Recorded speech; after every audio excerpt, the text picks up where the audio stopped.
एक बार मेरे पास एक छात्र का फ़ोन आया। बड़ा हताश था वह। किसी तीर्थ यात्रा पर गया था ज्ञान इकट्ठा करने, लेकिन वहाँ उसे कुछ और ही मिला। वहाँ उसने देखा कि किस प्रकार पंडित और पुरोहित अपना जाल बिछाए बैठे हैं अज्ञानियों को पकड़ने के लिए। किस प्रकार वे भगवान को बेच रहे थे। कोई 2000 रुपये का यज्ञ करवाकर बैकुंठ भेज रहा था भक्तों को, कोई 5000 का यज्ञ करवाकर बैकुंठ से ऊंचे किसी स्थान पर भेजने की आशा दिला रहा था। इन सारी चीज़ों को देखकर छात्र बेचैन हो गया। थोड़ा संवेदनशील है, विचारशील भी है, तार्किक भी है। उसका यही प्रश्न था मुझसे कि इस अंधकार से निकलें कैसे, इस अंधविश्वास से लोगों को दूर कैसे करें। हम में से ज़्यादातर लोग जब ऐसी ही किसी स्थिति को देखते हैं तो व्यथित हो जाते हैं। दूसरों को लुटते देखकर, दूसरों का शोषण होते हुए देखकर उनके प्रति हमारे अंदर एक सहानुभूति पैदा हो जाती है और हम उनकी सहायता करना चाहते हैं। लेकिन हम अपने आप से यह प्रश्न पूछना भूल जाते हैं कि हमें कैसे मालूम कि अमुक व्यक्ति अंधकार में है। हम किस प्रकार से आश्वस्त हैं, हम कैसे पक्के तौर पर यह बात जानते हैं कि हमें सत्य ज्ञात है, हमें सत्य और अंधविश्वास के बीच का भेद मालूम है। हमारे पास कसौटी क्या है ये जानने की कि हम दूसरों की मदद कैसे कर सकते हैं। और जब हम अपने आप से ये ईमानदारी से प्रश्न पूछते हैं, तब हमें बुद्ध के वो शब्द याद आते हैं, अप दीपो भव, अपने दिए स्वयं बनो। बुद्ध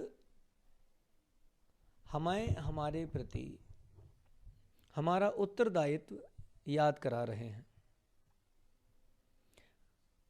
वे हमें हमारे प्रति जिम्मेदार होना सिखा रहे हैं,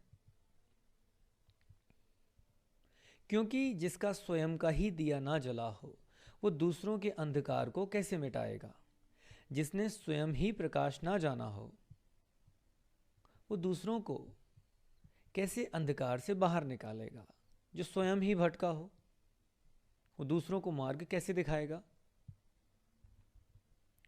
और ये बड़ी विडंबना है हमारी कि हम स्वयं तो भटके होते हैं और दूसरों को मार्गदर्शन देने में बड़े तत्पर रहते हैं, बड़े आतुर रहते हैं दूसरों को राह दिखाने के लिए। जीसस ने बाइबल में कहा है, if a blind leads a blind, both shall fall into the ditch. यदि एक अंधा दूसरे अंधे को रास्ता दिखाए तो दोनों गड्ढे में गिर जाएंगे। तो जीसस ने भी यही कहा कि पहले स्वयं का प्रकाश तो जान लो, पहले स्वयं की आंखें तो खोल लो, इसके पहले कि दूसरों का हाथ थामो और उन्हें आगे बढ़ने में मदद करो। अब हम ये कैसे जानें कि जो दूसरों को रास्ता दिखा रहा है उसने स्वयं का प्रकाश पा लिया है। छोटी सी बात है, जो स्वयं के प्रकाश को जानता है वो अंधकार से परेशान नहीं होता, अंधकार को देख के घबराता नहीं है, बेचैन नहीं होता। यदि आपने अपने अंदर के प्रकाश को जान लिया है, फिर अंधेरा आपको परेशान नहीं करेगा। तो यह एक कसौटी है जानने की कि कौन अंधेरे में है और कौन प्रकाश में। और यह कोई तार्किक निष्पत्ति नहीं होती है और ना इसे तर्क से समझने का प्रयास करें। यह शुद्ध दर्शन है। आप देख रहे होते हैं और जान रहे होते हैं, यह स्वयं के अंदर की एक घटना होती है। और अंधविश्वास का निदान अभी तक क्यों संभव नहीं हो सका है दुनिया में, हालांकि हर तरफ से प्रयास हो रहे हैं, क्योंकि हम ये निदान दर्शन से ना करके तर्क से करते हैं। तर्क और अंधविश्वास की लड़ाई बहुत पुरानी है, पुरातन काल से दोनों लड़ रहे हैं। तार्किक और तथाकथित अंधविश्वासी दोनों एक दूसरे के कट्टर विरोधी रहे हैं। जब कभी आप किसी तार्किक व्यक्ति से मिलें तो आप हमेशा पाएंगे कि वो अपने आप को बड़ा ऊंचा मान के चलता है। वो ज्ञान की सीढ़ी में अपने आप को सबसे ऊंचे पायदान पे आसीन करके रखता है, और अंधविश्वासी को तो वो अज्ञानियों से भी बदतर समझता है, उसे सबसे नीचे पायदान पे धकेल दिया है और उसे हमेशा हेय की दृष्टि से देखता है। लेकिन गौर करके देखिए, तर्क भी एक प्रकार का अंधविश्वास ही होता है। तर्क एक प्रकार का अंधविश्वास ही है। अब अंधविश्वास होता क्या है? अंधविश्वास का मतलब है कि बिना किसी चीज को देखे उसे मान लेना, किसी चीज पर विश्वास कर लेना बिना इसका पता लगाए कि वो है भी या नहीं। जैसे आप आंख बंद किए हों और आपसे कोई बोले कि एक घोड़ा है आपके सामने जिसके 10 पैर हैं और पंख लगे हुए हैं, तो आप उसे मान लेते हैं। ये अंधविश्वास है। आपने आंखें खोल के देखा नहीं कि घोड़ा है या नहीं, आपने मान लिया। तो अंधविश्वासी लकीर का फकीर होता है। वैसे भी तार्किक मन भी रटी रटाई बातें ही करता रहता है, उसमें भी एक कट्टरता होती है। अब उदाहरण के लिए भारत में यह माना जाता है कि यदि आप किसी यात्रा को शुरू करने के पहले आप यात्रा शुरू कर रहे हैं और दूध का कटोरा या दूध का कोई बर्तन गिर जाए तो यह अपशकुन हो जाता है। अब जो अंधविश्वासी है वो इस बात से डर जाता है और तमाम तरीके के चालीसा पढ़ना शुरू कर देता है, बचाव के लिए निदान करना शुरू कर देता है, भगवान से प्रार्थना शुरू कर देता है। और तार्किक व्यक्ति का क्या रवैया होता है? वह इस अपशकुन को सिरे से ही नकार देता है। उसे यह बात बेतुकी लगती है कि दूध के गिरने में और यात्रा में कोई संबंध है। अब कारण क्या है कि दूध का गिरना अपशकुन माना जाता है? दरअसल दूध का गिरना यह बताता है कि आप होश में नहीं हैं, आप निद्रा में चल रहे हैं, आपका ध्यान कहीं है, शरीर यहां है, मन कहीं है, तो आप टकरा जाते हैं, आप नहीं देख पाते सामने से आती कोई चीज को। और यदि इस बेहोशी की अवस्था में आप यात्रा में जाएं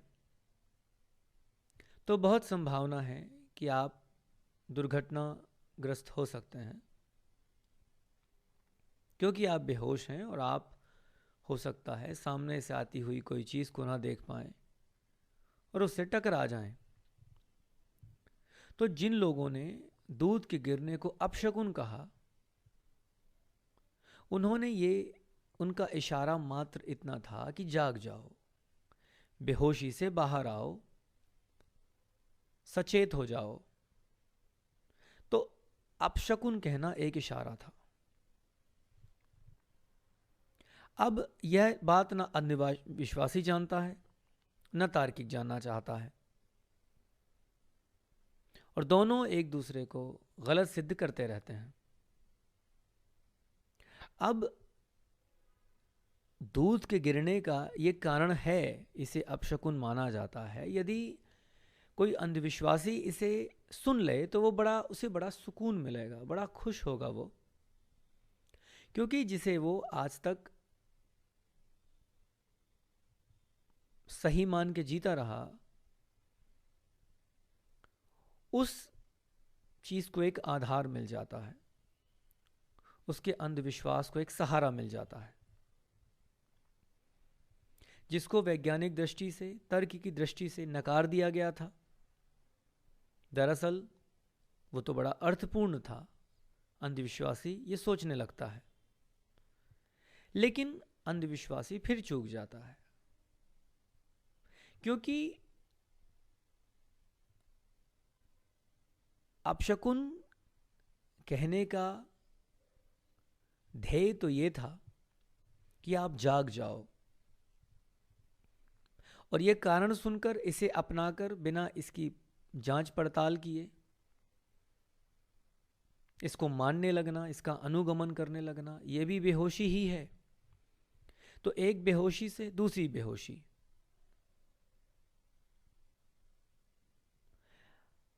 तो हम देख रहे हैं धीरे धीरे कि कैसे छोटी छोटी सी घटनाएं जो अपने आप में बड़ी सारगर्भित हैं, वो अंधविश्वासी की समझ से भी और तार्की की समझ से भी, दोनों की समझ से ही पार हो जाती हैं, क्योंकि दोनों की अपनी अपनी परिपाटियां हैं और बस दोनों अंधों के जैसे चलते जाते हैं। ना केवल आम तर्कवादी बल्कि बड़े बड़े बुद्धिजीवी भी कभी कभी अपने तर्क से अंधे हो जाते हैं। ऐसा ही उदाहरण मुझे भारतीय गणितज्ञ रामानुजन की जीवनी में मिला। रामानुजन अपनी पूरी जिंदगी यह दावा करते रहे कि उनके गणितीय ज्ञान का स्रोत उनकी कुल देवी हैं। उनकी जो गणित की प्रतिभा है उनका देवी स्रोत है। रामानुजन ने 3500 से ऊपर दुर्लभ गणितीय सूत्रों का प्रतिपादन किया, पर आश्चर्य यह था कि ज्यादातर सूत्र उनके पास निष्कर्ष के रूप में आए थे, यानी उन्होंने किसी गणितीय रीति से उन्हें सिद्ध नहीं किया था, बल्कि परिणाम के रूप में उन्हें प्राप्त किया था। और वो चाहकर भी इनमें से ज़्यादातर सूत्रों को सिद्ध नहीं कर पाए। उनके अंदर ज्ञान का विस्फोट हो रहा था। और दूसरी बात थी कि वो कई बीमारियों से पीड़ित थे और इन बीमारियों ने उन्हें अपने आप में इतने उलझाए रखा कि उन्हें समय ही नहीं मिला इन चीज़ों को सिद्ध कर पाने का। उनकी मृत्यु के पश्चात विश्व के कई जाने माने गणितज्ञों ने इन सूत्रों पर काम किया। इनमें से एक प्रोफेसर थे अमेरिका के, ब्रूस बर्नडट। उन्होंने काफ़ी वक्त लिया, लेकिन अंततः रामानुजन के सारे सूत्रों को सिद्ध कर दिया। साथ ही उन्होंने यह दावा किया कि रामानुजन का जो देवी ज्ञान है वो देवी ज्ञान ना होकर गणितीय ज्ञान ही है। उनका तर्क देवी तर्क नहीं है, वो गणितीय तर्क ही है। उन पर कोई देवी ज्ञान उद्घटित नहीं हुआ था, बल्कि रामानुजन ने ये सारी चीज़ें स्वयं सिद्ध की थीं। प्रोफेसर ब्रूस ने ये दावा किया और उन्होंने कुछ गजब के तथ्य भी दिए अपनी बात सिद्ध करने के लिए। उन्होंने कहा कि चूंकि रामानुजन बहुत गरीब थे, इसीलिए उनके पास कॉपी पेन जैसी चीज़ें नहीं थी। रामानुजन स्लेट पर गणित करते थे, लिखते थे, सिद्ध करते थे, मिटा देते थे। तो ये सारी की सारी चीज़ें रिकॉर्ड नहीं की जा सकी। उन्होंने जो भी परिणाम निकले, अंतिम परिणाम, उनको नोट करके रख लिया। अब यह प्रश्न उठता है कि यही सत्य था, तो क्या यह सत्य रामानुजन को स्वयं पता नहीं था? इसका भी उत्तर मौजूद था प्रोफेसर ब्रूस के पास। ये उन्होंने अपने अद्भुत विश्लेषण से निकाला था, गणितीय विश्लेषण। उन्होंने कहा कि चूंकि रामानुजन इतनी बीमारियों से पीड़ित थे, इन बीमारियों ने उनके स्मृति पर भी गहरा प्रभाव डाला था, उनकी स्मृति को कमज़ोर कर दिया था। तो रामानुजन को खुद भी ये याद नहीं है कि उन्होंने ये बातें सिद्ध की हैं। प्रोफेसर ब्रूस ने अपने सारे तथ्यों को, अवधारणाओं को तर्क की एक माला में पिरो के दुनिया के सामने प्रस्तुत कर दिया, क्योंकि ब्रूस की गणितीय बुद्धि ये मानने के लिए तैयार ही नहीं थी कि कोई देवी स्रोत जैसी चीज भी हो सकती है। और अपनी इस तार्किक जिद में उन्होंने रामानुजन के बुनियादी ढांचे को ही तहस नहस कर दिया। जिस व्यक्ति पर शोध किया, उसी की आधारशिला को मिटा दिया। यह होती है तार्किक बुद्धि। अब इस तार्किक बुद्धि में और अंधविश्वासी की बुद्धि में कोई ज्यादा अंतर तो नहीं समझ आता। अब तर्कवादी भी कई कई प्रकार के होते हैं। अब जैसे कुछ मार्क्सिस्ट तर्कवादी होते हैं, उन्होंने पूरी दुनिया को, पूरे मानव समाज को अमीर और गरीब श्रेणियों में बांट के रखा हुआ है। अब उनके हिसाब से और किसी प्रकार के लोग होते ही नहीं हैं। या तो लोग अमीर होते हैं या तो गरीब होते हैं। कैपिटलिस्ट क्लास यानी पूंजीवादी वर्ग और वर्कर क्लास यानी श्रमिक वर्ग, बस यही दो श्रेणियां होती हैं।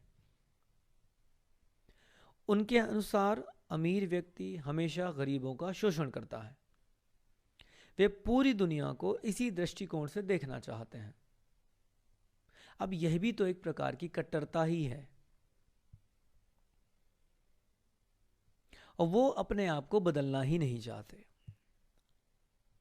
उसके बाद हम नारीवादी विचारक यानी फेमिनिस्ट थिंकर्स की बात करें। ये नारियों के अधिकारों की, उनके सशक्तिकरण की बातें करते हैं। और इन विचारकों की एक बहुत बड़ी जमात है जो पुरुष वर्ग के प्रति दुर्भावना से भरी हुई है।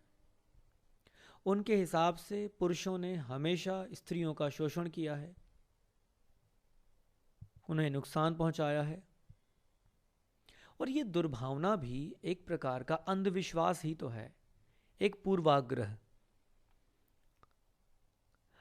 और यदि आप एक मार्क्सिस्ट और एक नारीवादी, इन दोनों को साथ बैठाल दें तो हैं तो दोनों तर्कवादी, बुद्धिजीवी, समझदार लोग, लेकिन ये कभी भी किसी बात पे सहमत नहीं होंगे। सबके अपनी अपनी विचारधाराएं हैं और ये उसे पकड़ के बैठे होंगे। मार्क्सिस्ट हर एक चीज को आर्थिक आधार पर निर्धारित करेगा और नारीवादी हर एक चीज को सामाजिक आधार पर निर्धारित करेगा, लिंग भेद पर निर्धारित करेगा। वैसे तर्क युद्ध आस्तिकों और नास्तिकों के बीच में भी देखने को मिलता है। नास्तिक हमेशा बोलता है कि यदि भगवान होता है तो दिखाओ। अब बेचारा आस्तिक सिद्ध करने में लग जाता है कि भगवान तो आंखों से देखा नहीं जा सकता, वह तो इंद्रियों के पार का अनुभव है, अदृश्य है, अमूर्त है, वह मन में विचार में पकड़ा नहीं जा सकता।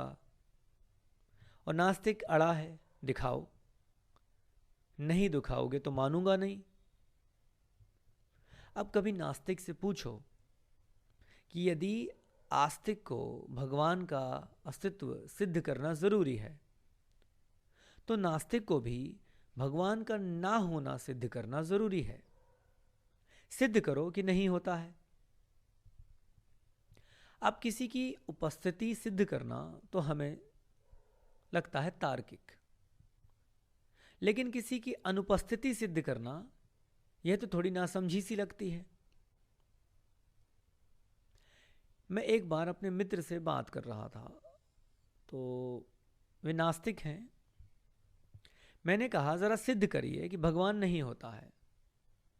तो उन्होंने कहा, देखिए, छोटे छोटे बच्चों की मृत्यु हो जाती है कुपोषण से, युद्ध में हजारों लोग मारे जाते हैं। यह बात सिद्ध करती है कि कोई भगवान नहीं होता। जो होता तो ये सारी चीजें करने देता। तो मैंने उनसे पूछा कि यदि युद्ध में मारे गए लोगों से सिद्ध होता है कि भगवान नहीं है, तो ऐसे करोड़ों लोग हैं दुनिया में जो युद्ध में नहीं मारे गए, आप भी नहीं मारे गए। क्या इससे यह सिद्ध होता है कि भगवान है? यदि युद्ध में मरना, युद्ध में मारे जाना भगवान के अस्तित्व को निरस्त करता है, तो जो युद्ध में कभी गए ही नहीं, जो युद्ध की आग से बचे रहे, उनका होना भगवान के होने को सिद्ध करता है। वैसे ही यदि कुपोषण से मरने वाले बच्चे यह सिद्ध करते हैं कि उनकी फिक्र करने वाला कोई नहीं है, कोई पिता परमात्मा ऊपर नहीं बैठा है, तो ऐसे करोड़ों बच्चे हैं जिन्हें कुपोषण नहीं होता, जो स्वस्थ जीवन जीते हैं, जिन्हें सुविधाएं मिलती हैं। उनका होना पिता परमात्मा का होना सिद्ध करता है। अब ये लड़ाइयां क्यों चलती रहती हैं? क्योंकि हम में से ज्यादातर लोग किसी ना किसी विचारधारा से जुड़े होते हैं, उसे जोर से पकड़ के बैठे होते हैं। वो हमारे जीवन का आधार ही बन जाती है, वो विचारधारा, और इसीलिए हम उसे छोड़ भी नहीं सकते। जो छोड़ दिया तो हमारे पूरे जीवन का जो महल है, जो इमारत है, वो तो ढह जाएगी। तो हम उस विचारधारा को जोर से थामे हुए होते हैं। और जो भी एक विचारधारा को पकड़ के बैठेगा, तो दुनिया में हजारों विचारधाराएं हैं, तो अपनी विचारधारा छोड़कर उसे बाकियों की विचारधाराएं तो गलत ही लगेंगी, अंधकार ही लगेंगी। और इस तरीके से तो कभी अंधविश्वास का निदान हो ही नहीं सकता। अंधविश्वास का निदान शुरू तब होता है जब अंदर का दिया जलता है, जब हम सारी विचारधाराएं छोड़ देते हैं और जीवन को शुद्धता में जीने लगते हैं। यही है सत्य, यही है सत्य का प्रकाश, सत्यार्थ प्रकाश। हर एक विचारधारा से, हर एक तादात्म्य से, आइडेंटिटी से मुक्त हो जाना, यही है प्रकाश। तो पहले तो स्वयं का प्रकाश जानना जरूरी है, और दूसरी बात है, अंधविश्वास से निपटने के लिए करुणा का होना बहुत जरूरी है, कंपैशन। बुद्ध का यह शब्द बड़ा प्रेमपूर्ण है। जिस छात्र ने मुझे फोन किया था, मैंने उसे कहा कि आज तो तुम जाग गए और तुम्हें लगा कि पैसे से बैकुंठ नहीं खरीदा जा सकता, लेकिन हो सकता है पहले तुम भी इसी अंधविश्वास में पड़े हुए थे। आज तो तुम जाग गए, पर दूसरों को भी जागने का समय तो दो। उनकी निंदा ना करो, उनकी आलोचना ना करो। यही करुणा है। जब आप शिखर में पहुंच जाते हैं तो आप यह जानते हैं कि आप भी कई बार फिसले थे, बार बार नीचे पहुंचे थे, फिर चढ़े थे। जब आप शिखर में पहुंच जाए और नीचे से आते हुए लोगों को फिसलते देखकर उनकी निंदा करें तो वे फिर कभी नहीं चढ़ पाएंगे। साथ ही यदि आप निंदा करते हैं तो आप कर क्या रहे हैं? थोड़ा सोचिए। आप अपने अतीत की भी निंदा तो कर रहे हैं, क्योंकि अतीत में आप भी तो वहीं थे, नीचे।